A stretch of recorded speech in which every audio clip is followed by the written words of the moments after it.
Welcome back नाज़रीन। और अब हम गुफ्तगू का सिलसिला, मेरे ख्याल में कुछ मौजू चेंज किया जाए। काफ़ी संजीदा हो गए थे राना साहब, पाकिस्तानी टीम की कारकर्दगी के हवाले से बात करते हुए जज्बाती हो जाते हैं राना साहब।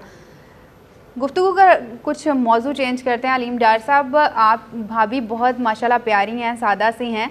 आपकी शादी अरेंज मैरिज है या लव मैरिज है? असल में ये भी मैं समझता हूँ मेरी वालदा का तोहफ़ा। जब पहले दिन मेरी वाइफ कहीं जहीं जड़ावाला में पैदा हुई, तो उस दिन उन्होंने उनको चूज़ कर लिया था कि ये इसको मैंने अपने घर पे लेके आना। ये मतलब पहले दिन ही फैसला हो गया? पहले दिन ही फैसला हो गया। उसके बाद ये कि मैं ससुराल, जब मैं खैर इनकम टैक्स में भी मेरी जॉब हुई, उस वक्त शायद मैं इतना पैसा नहीं था, वो भी थोड़ा सोच रहे थे ना इसके पास घर है। लेकिन बाद में उन्होंने भी कहा जी नहीं, जो मेरी वालदा ने कहा है उसको अप्रिशिएट किया जाए। अच्छा अलीम डार साहब, शादी आपकी अरेंज हुई, इस दौरान जैसा कि आपने बताया कि रिश्ता बहुत पहले बचपन में ही तय कर दिया गया था, तो इन बिटवीन आपका कोई अफेयर वगैरह हुआ आपने कोशिश की हो कि कहीं और शादी हो जाए? वैसे तो अगर भाभी देख रही हूँ तो बहुत गुस्सा होंगी मुझ पर, लेकिन खैर बताइए हमारे नाज़रीन को। डेफिनेटली इसमें जब मैं क्रिकेट खेलने के लिए हॉलैंड भी गया, इंग्लैंड भी गया, यूए भी गया, वहाँ ऑफर्स हुई मुझे। जैदी साहब को लोगों ने कहा जी, क्योंकि जैदी साहब की काफ़ी अटैचमेंट है मेरे साथ और उनकी फैमिली की, क्योंकि जैदी साहब के रिश्ते करवाते हैं।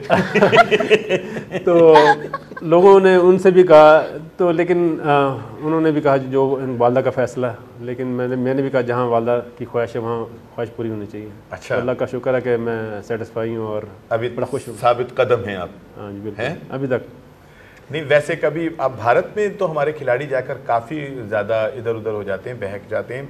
आप काफ़ी टाइम वहाँ रहे हैं और माशाल्लाह आप जब ग्राउंड में खड़े होते हैं तो किसी हीरो से कम नहीं लग रहे होते, बड़े ज़बरदस्त लग रहे होते हैं।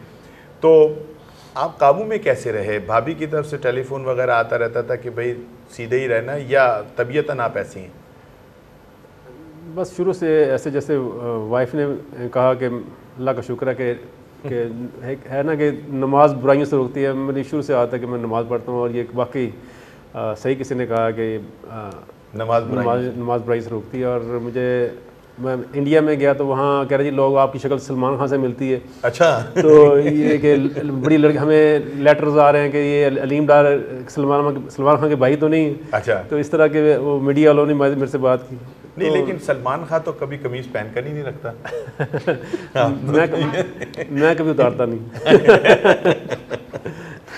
अच्छा अलीम डार साहब, बहुत सारे मैच फिक्सिंग के वाक़यात जो हैं वो सामने आए हैं, आ चुके हैं।